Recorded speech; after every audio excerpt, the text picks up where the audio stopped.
ہمارے کرنے کے کام کیا ہیں؟ تو دیکھیے دو کام ہم نے اس محرم الحرام کے عاشورے کے موقع پر کرنے ہیں۔ کتنے کام ہیں جی؟ ہم مسلمانوں کے کرنے کے دو کام ہیں۔ پہلا کام یہ کرنا ہے کہ حضور اکرم صلی اللہ علیہ وسلم نے فرمایا، مسلم شریف کی حدیث مبارکہ ہے، صیام یوم عاشورۃ احتسب علی اللہ یکفر السنۃ التي قبلہ، کہ جو آدمی یوم عاشور کا روزہ رکھے گا، یعنی 10 محرم الحرام کا روزہ رکھے گا،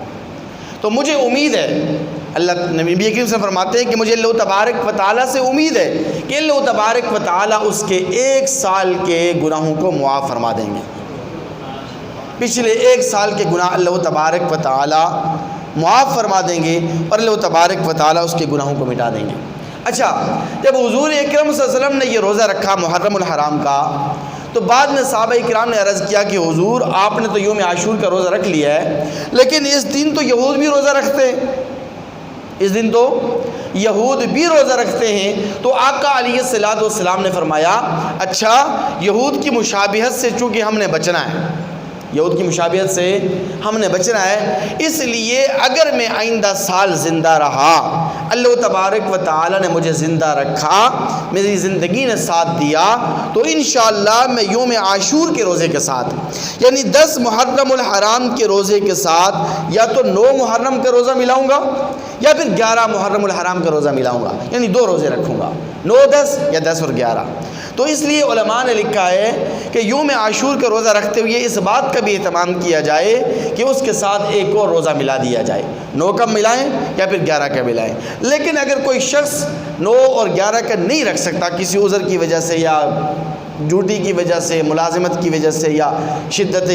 گرمی کی وجہ سے، تو بہرحال اگر صرف اور صرف 10 محرم کا روزہ بھی رکھے گا تب بھی اس کو یہ فضیلت ضرور حاصل ہوگی، اللہ تبارک و تعالیٰ اس کے 1 سال کے پچھلے گناہوں کو کیا کریں گے جی؟ معاف فرما دیں گے۔ تو یہ پہلا کام ہے ہم مسلمانوں نے جو کرنا ہے، کلمہ کو جو مسلمان ہیں ہمارے کرنے کا کام یہ ہے۔ دوسرا کام یہ ہے جو کہ ایک ضعیف روایت کے اندر، اگرچہ اس حدیث کے اندر محدثین نے کلام کیا ہے، لیکن بہرحال فضیلت کے اعتبار سے عرض کر دیتا ہوں کہ نبی کریم سے فرمایا کہ جو آدمی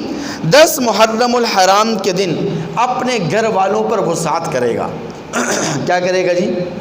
وسعت کرے گا، اپنے گھر والوں پر کھانے پینے کے اعتبار سے، اپنے گھر والوں کے اوپر خرچ کے اعتبار سے وسعت کرے گا، اور ان کو اچھا کھانا کھلا دے گا، عمدہ قسم کا لباس پہنا دے گا، جتنے بھی اخراجات ہیں، تو اللہ تبارک و تعالیٰ اس یوم عاشورہ کے دن اپنے گھر والوں پر خرچ کرنے کی وجہ سے پورا سال اس کے گھر کے اندر خیر و برکتیں نازل فرمائیں گے۔ تو یہ 2 کام ہیں جو ہمارے کرنے کے ہیں، اس کے علاوہ کوئی بھی ایسا کام نہیں ہے کہ جو ہمیں کرنا چاہیے، بلکہ ہر ایک چیز سے ہمیں اجتناب کرنی چاہیے۔ اللہ تعالیٰ سے دعا ہے کہ اللہ تعالیٰ ہمیں عمل کرنے کی توفیق نصیب فرمائے۔